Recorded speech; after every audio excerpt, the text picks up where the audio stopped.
Share બજાર વિશે એક સમજ આપું. એક વાર્તા કહું છું. 6 જણા બેઠા હતા.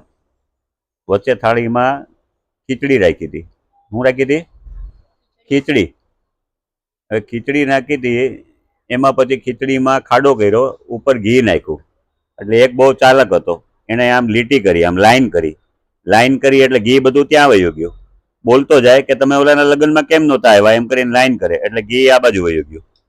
પછી બીજો હતો તો એ કે તમે ઓલાના લગ્નમાં તમે કેમ નહોતા આવ્યા, એમ કરીને એને બી લાઈન કરી એટલે ઘી એ બાજુ ગયું.